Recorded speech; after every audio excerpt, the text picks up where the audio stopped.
Dəyərli həmvətənlər, Azərbaycanda gömrükdə biabırçı bir vəziyyət.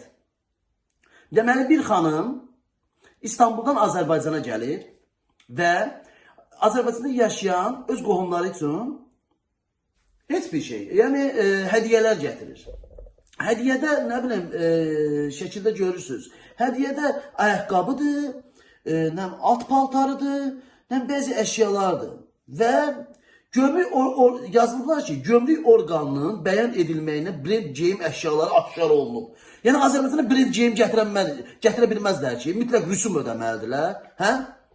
Sən onun o qədər baxın, mən sizə bir dənə söz deyim. İlham Əliyev keçmiş gömrük rəisini çıxardı, öz adamını qoydu ora. İndi gömrükdən gələn gəlirlər. Görməmiş İlham Əliyevə gəlir deyənə, İlham Əliyev ki, tuman monopoliyasına keçib, tuman keçirmək olmaz. Nə badə, gömrükdə tuman keçirdəsə, mümkün deyil. Yəni, mümkün deyil. İlham Əliyev bu tumanları satacaq, öz arvadına geyim alacaq və yaxud nə bilim, nə alacaq. Ayıb deyə bir vicdanımız olsun. Cəmaat, niyə cəmaat hər şey gətirində sizə nəsə bir rüsum ödəməlidir ki? Hansı bir şeydə görsənir bu? Avropalaşmaq. Sən Avropalaşmırsan, sən Avropanın heç aklın dırnağına da dəyməsin, İlham Əliyev. Avropanın adından danışma, şərəfsiz. Avropanın adından danışma. Gömrüyə, o nə deməkdir ki, bu rüsum ödəməlisən? Nəyə rüsum ödəməlidir bu? Alt paltarına rüsum ödəməlidir? Biraz qeyrətin olsun, sənin.